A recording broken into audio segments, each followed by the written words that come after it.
Previously on Is This Thing On, Steve Van Apperen took Judy Stoltz and Steve Makki into the streets of Paran to busk as a way of breaking down their fear of performing. Glyn set the class an improv task. Fucking nailing it, twinkle little star. And guest comedian Jack Levi, aka Elliot Goblet, spoke about developing a character and the art of heckling. But for Steve Makki, the pressure was mounting, and constantly being in the spotlight was becoming way too much. I don't feel that I'm funny.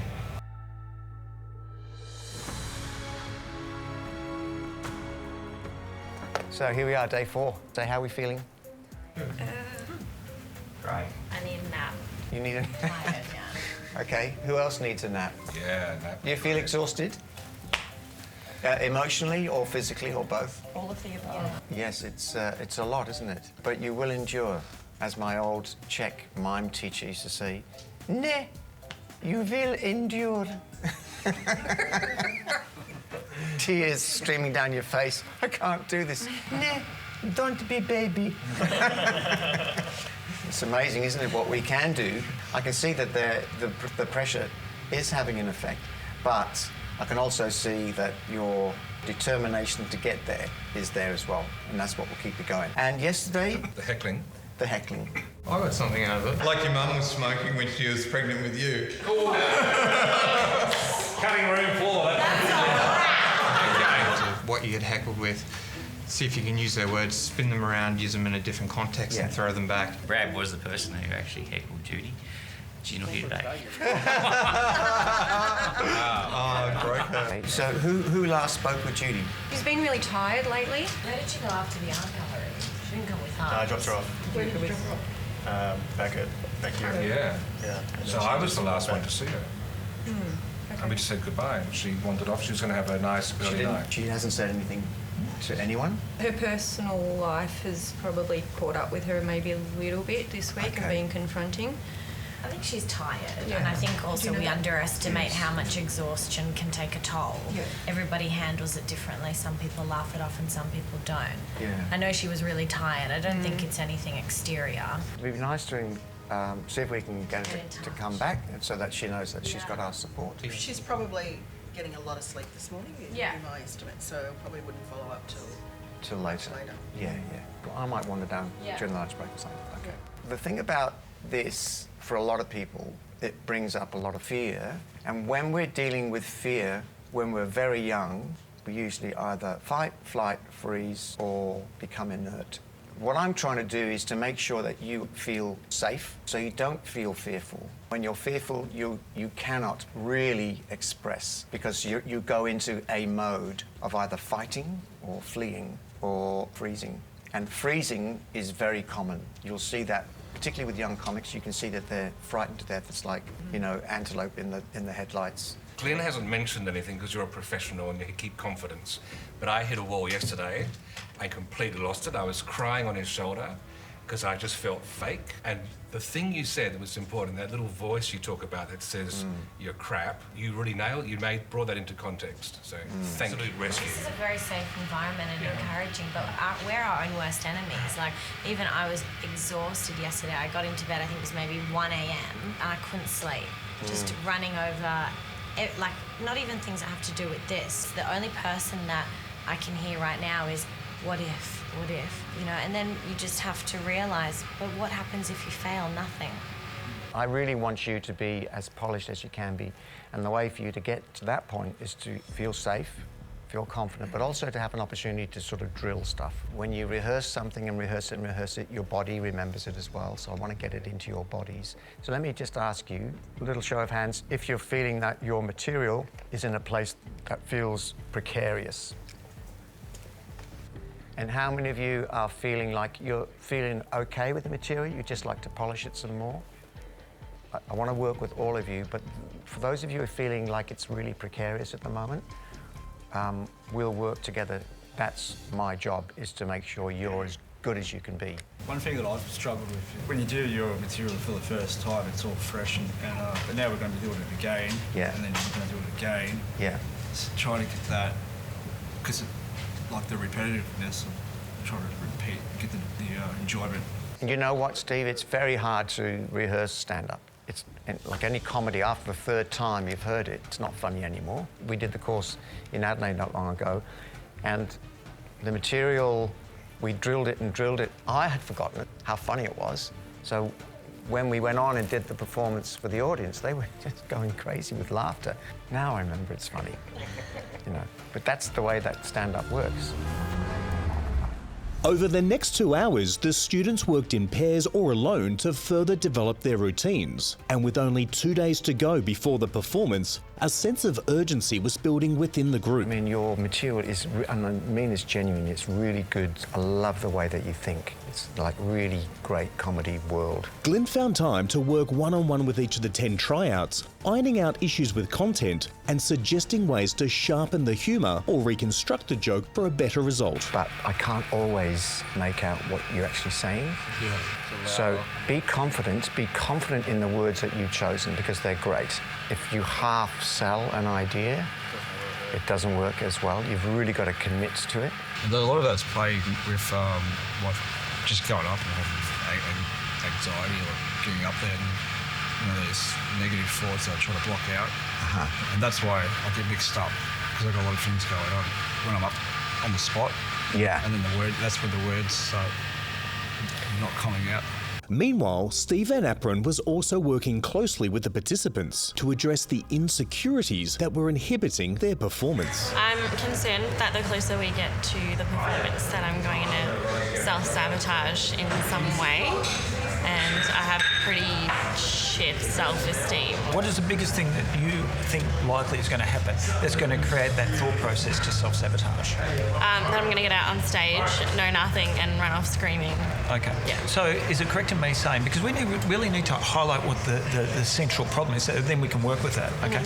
Because we get into habits, and they're subconscious habits, and they control our lives. You know, sometimes the thought can be really negative, and 97% of the stuff that we worry about never eventuates. So I'm going to get you to tell me something that you want to tell me about where you've self-sabotaged in the past. It would be something about going somewhere and being very excited to go there and do that, and then as it gets closer I talk myself out of it. Okay. And then not go and then regret it afterwards and then be like, well, you weren't going to be good at it anyway, so it didn't matter. Do it again and just stay still. Oh, okay. Don't move. Because I was trying to do that, like, because clearly I'm not a porn star. Just try standing still. Okay. Okay. And I want you to be actually, why don't you be happy about that? Now, if you Google that, then it's about a self-obsessed French maniac. And then go, that's not my story. From now on, what I want you to do, every time you go into this mode where you think, I'm going to self-sabotage, because that's a thought process. If you start thinking about something, it will eventually become your destiny, okay? So from now on, as soon as that thought process, that negative thought process comes, I want you to do something. I don't care what it is. You can click your fingers, you can listen to loud music, I don't care what it is, but I want you to divert your focus, because when you start focusing on something, it becomes your main priority. He's given me the task of every time I think of something negative that I need to click my fingers and break out of it and then change it around. So I need to be like, I will be good on Saturday, not I'm going to be bad on Saturday. Like, I will be good, I am funny, I am confident, I can stand up in front of people, I can do this. But I'm worried that's going to change Friday. My two things that I really want to focus on is not talking too fast, just slowing things down, pausing, not trying to cram too much, simplifying. I've done a new intro. Hi, I'm Talia and I'm 6 days clean eating because I've gone vegan. Right. A lot of people will often ask me, where do you get your energy from? Okay, so you've gone from veganism to a new subject. So now new idea. I'd like to have at least explore the veganism a little bit. How do you know if someone's a vegan? Don't worry, they'll tell you. Yeah. Because I was looking for a strong shock factor intro. It's a bit obscure, so I'm not sure that it'll give you the result that you're after. I would say, hi, I'm Talia. I like to look after my health. I'm a vegan. And don't worry, I'm not going to talk about it, except that... Okay, just one thing. You're all going... Just one thing. You're all going to hell. Maybe I can say to someone in the front row, do you eat meat? Yeah. Murderer. Moving on. Yes. Having missed the first 3 hours of class and causing Glenn and the entire group concern for her well-being, Judy finally arrived. Oh my God, sorry. I'm late. What happened? I took a sleeping pill and forgot to set the alarm. And in a hotel room with blackout curtains, I could have slept until hell froze over. When we both started this course, that, you know, Frankston was going to be a part of your routine, it kind of took me by surprise. Can I just finish what I'm saying? Thank you. You kind of took me by surprise when you got up on stage just then, and then you broke out with this whole Frankston routine, and now I feel like if you get up... Meanwhile, Kim was shocked when Stacey delivered her set, and it included material about Frankston. I was unaware that she was going to bring in a Frankston skit for her routine. That was never brought up at the start when we first started the course. Had I have known that, I would have probably spoken to her then, but she caught me off guard, and I kind of felt like I should just give my whole routine to her. Well, I've been having some strange dreams, and I must admit they've been just about me going over my piece in my mind, and I just thought, no, I think I just need a night where I just sleep. So that was, all in all, a bad idea. Stacey was to get up on stage first, and then I was to get up on stage after Stacey. That people would probably look at me as if I was ripping off her material. Occasionally I do take sleeping pills, you know, if I'm having trouble sleeping or whatever. I'm a great believer in, you know, we should deal with problems in our life the way God intended, with drugs. Or just Kim was just concerned because her whole routine's about Frankston. I also grew up in Frankston and had thrown that in. I mean, my original material was about I grew up in suburban Melbourne, and I just then added in Frankston. I already had in my routine, you know, Dad had a chocolate brown Monaro in the driveway, which was very much that suburban thing. Yeah, so yesterday when we did our stuff about where we grew up, it made me think a bit more about that and what Kim had done, and I started thinking back to all those things. I think I'm coping. I think I'm doing okay. I mean, obviously my main issue now is remembering my set and getting it down so it's tight. I'm still a bit concerned that I've got some ums and ahs. That was what I was working on last night, and I just thought, oh, do I want to dream about that all night? No, I don't. What are the three things you did? I started crying. Started crying? I started crying. I kicked the cat. Okay. I started crying. I kicked the cat. And then I got into Mein Kampf and I drove away. What's the Mein Kampf? No, you don't get it? No. No, that's the book Hitler wrote. I know that. Yeah. But Mein Kampf. Okay. Yeah? It's not a bit of yeah. Can you think of something else for inappropriate? Okay. All right, I'll see if I can find something. Yeah, it is a bit tenacious. It is a bit, yeah. Reverse that. Okay. Sure. So I want you to stand up now. Okay. And I want you to put your arms up. Yep. And I want you to tell me how funny you are. Right. No, put your arms up. Yeah, I'm incredible. Look at me and tell me. Right, I'm incredibly funny. I've got lots of funny things to say. No, I'm not talking about that. Not talking about my personal life outside of here. What personal life? Well, I'm not sure where you're going, because I had a little private chat with Steve, and that's, outside of this. What outside of this? What do you mean? Come on. No, don't give me ultimatums. I had a private chat about my personal life, a little element of it, and that's off limits. That's off limits. But I'll talk about anything regarding the whole okay, great. show. Yeah, thanks. Okay. Yeah. So I got a lot out of the interaction with Steve, and I predict that I'll continue to get more. He said that I wasn't being confident in the way that I presented myself on stage. He said that I wasn't making proper eye contact, and he said that I wasn't reading people's faces. We did an exercise where I looked directly in his eyes. He said, you know, what you're doing is you're just focusing on the eyes, or the bridge of the eyes, you know. You need to look at the whole face and really read the whole facial expressions. Since he told me that, I've been practicing that with other people on the show, with people I encounter in the street. I've found that I feel much more at ease now, and I feel like communication is much more genuine. Look, I've never been, you know, a super suave, you know, outgoing person in terms of, you know, going out and picking up women or anything like that. I certainly haven't been, you know, socially inept either. I think that him giving me those communication tips, it made me feel a lot more confident. I'm glad you talked to me. No, I was just like, Talk to me. Thank you. No, I initially got really cross. Yeah, we spoke about it, and Stacey agreed that she would change, the locations, which is great. Yeah, it's fine. Would you all please welcome to the stage the lovely Chris Franklin.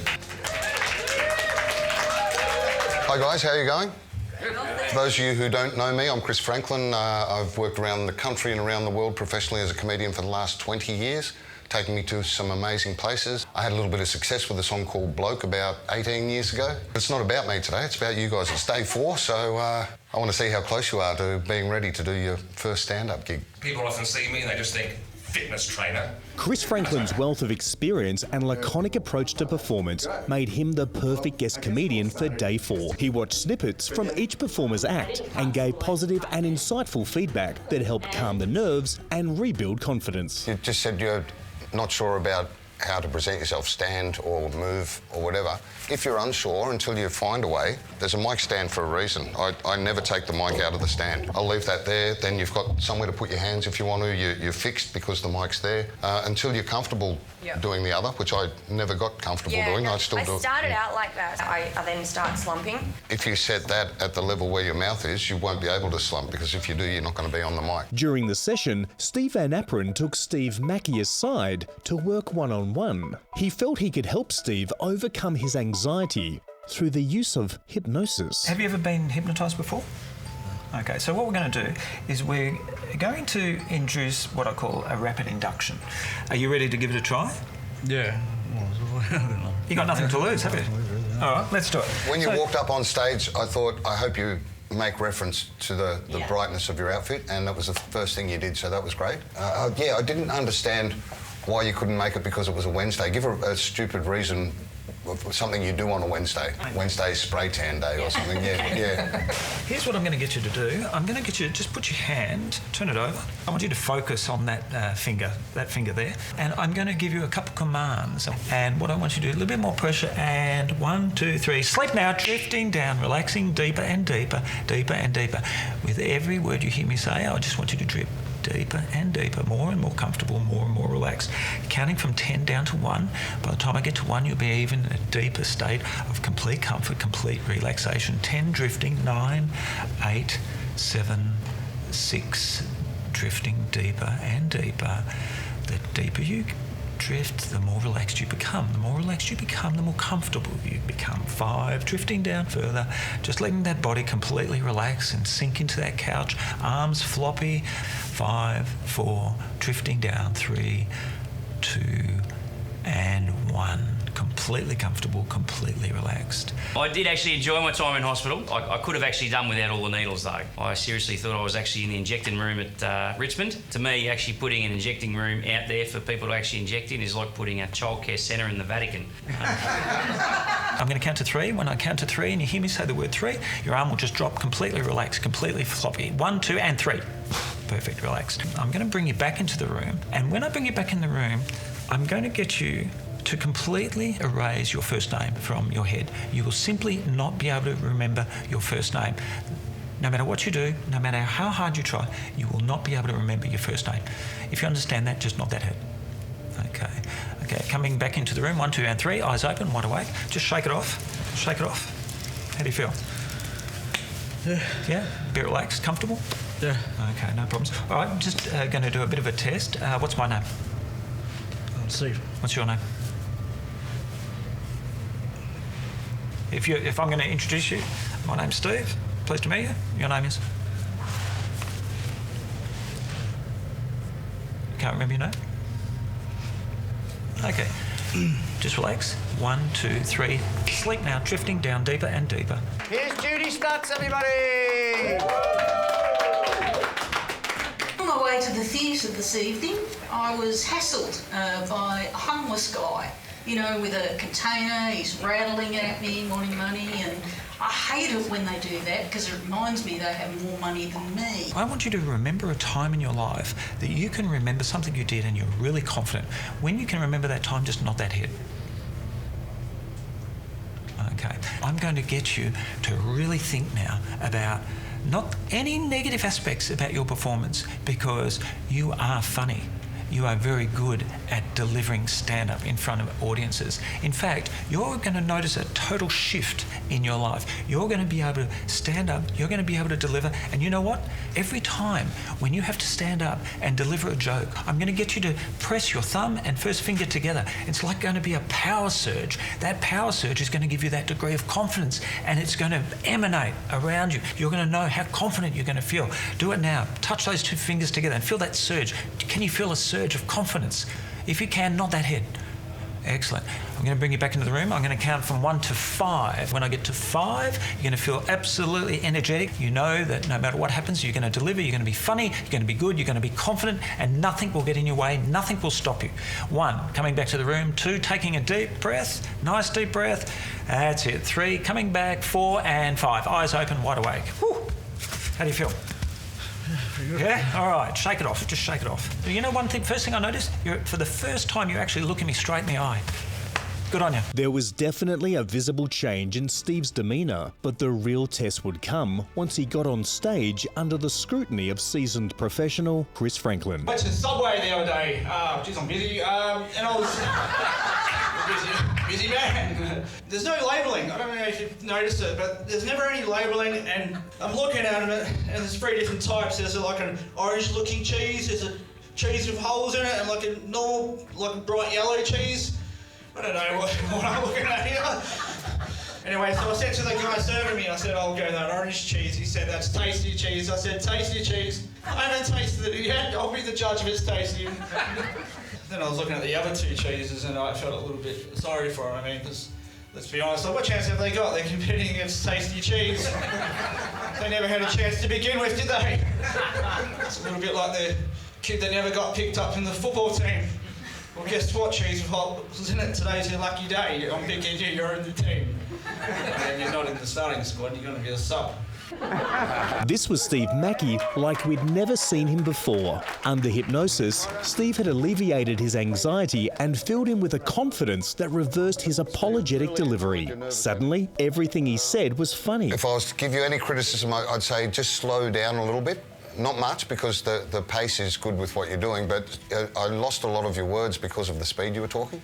OK, class, welcome to Middle Park Primary School. This is an exercise in adapting your routines, adjusting to fit with your audience. In the classroom behind me over here, we've got 30 10-year-old children. They're going to be your audience today, OK? You won't be able to use any of your material that you've been working on for your graduation show. You're going to have to think on your feet. You've got a minute each to make the kids laugh. If you don't make them laugh, you've still got a minute. You're going to be there for a minute, suffering. I'm not going to make it easy for you. I'm going to let the kids know to let you know if they don't like you. Look at the fear on your faces. This is fantastic. Is there anyone who wants to volunteer to go first? Yeah, I'll get over with. Yeah? Steve up first? Yep. And every time I introduce someone, I need you to give a big round of applause as they come out. Can you do that for me? OK, we're going to do that right now with our first comedian. Big round of applause, clap your hands. And welcome to the front of the class, Steve Davis. Hello, yes, Could you just quickly stand up for me, please?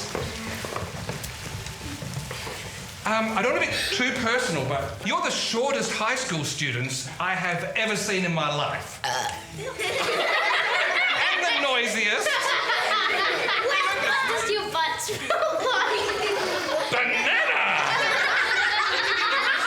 What's your favourite song? My what? Your favourite song? Banana! OK, give him a round of applause, folks. Thank you, everyone. Thank you. Was that fun? Did you enjoy that? Yeah. Yeah? Do you reckon Steve will make it as a comedian? Yeah? Anyone here know the Wiggles? No. Do you think Jeff's actually woken up yet? No. That's pretty bad, wasn't it? Wiggles just popped into my head. Big.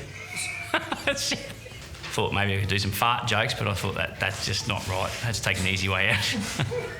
But, yeah. Anyway, I've got nothing. Good luck. Please clap your hands as much as you can and welcome up to the front, Lee Ton. Hey kids! How you going? Sorry, I'm a little bit nervous, so I'm going to be telling you some jokes, but I'm so nervous I got some help. Alright, everyone say hi to Mr. Handface! Alright, we're going to tell you some jokes, alright? So, hey Mr. Handface, knock knock. Where's my glove? I'm sorry. We're telling some jokes for the kids today. Where's my glove? I'm sorry, Mr. Handface. Where's my glove? I don't stop. It's a bit mean, Mr. Handface, but I couldn't think of anything, and I was just standing there going, what am I going to do? And then I saw a glove on there. I'm like, oh, okay. And then underneath that glove was a little bow tie thing, so I just put it on there and just went with it. My heart is still bumping like crazy. After saying how brutal they were, I was like, oh, they're going to cream me. And then just before I went to fall down, I was like, nah, they're not liking it. They were so silent. And then as soon as I hit the ground, heard the laugh, like, yes, this is working. If I give you money, does that change anything? No? Thumbs up or thumbs down? Thumbs up. I give thumbs up. Yes, I made them share it. I said they had to share it. The trouble is, of course, that's not really going to be an ongoing way to make a living, is it? Welcome to the stage, Stacey Martin. One by one, the tryouts took up the challenge to entertain a room full of noisy kids. Some tapped into their inner child and managed to do pretty well. Others, not so much. Before social media.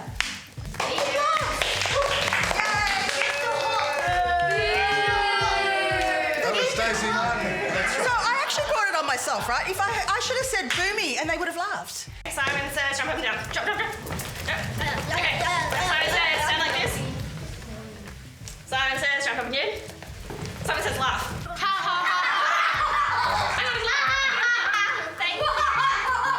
What parent doesn't lie to their children or like mess with them to get what they want? That was Cara Adams, kids. Thumbs up or thumbs down? And Hudson couldn't make it. I'm Mr. McCharlton. We are going to be quiet in the room for the next 1 minute. I'm timing this minute. Right there. Be quiet. That's 3 minutes. Stop! If you upset me a little bit, you get this one. If you upset me a lot, you get this one. Yeah.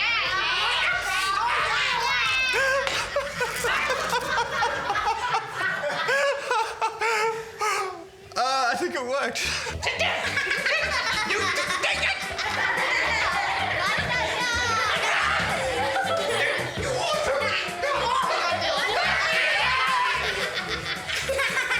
And then I chased the kid with a stick. So yeah, that's rad. They kind of hated me and loved me at the same time. Did somebody fart? But I was really nervous, only because I could hear the rowdiness with them and they look like they are about to eat something. You got a hot bottom. Thank you. Yeah, I was going to go for a wee joke, but I just went, I'll end it with, like, you know, what did the saucer say to the cup? You've got a hot bottom. And then one of the kids turned around and said, so have you. And I got a laugh, and that was it. It's harder, but it's funny because I think, well, me personally, I cared less because I think children, they don't have the same judgment as adults do. You know, adults have this pre-expectation of you, how you look, what you should be like, whereas kids don't have that. They're a blank page with everyone that they see. So for me, I cared less because I was coming in as myself, which is how they read me rather than what they think I should be. Welcome to the stage, Steve Makki. Whether it was the fact he was still under hypnosis or just an innate understanding that 30 10-year-olds hyped up on juice and mad adults were unlikely to concentrate on anything cerebral, Steve Makki spent his allocated minute bouncing around the room disguised as a monkey, throwing bananas and encouraging mayhem. His performance stole the show.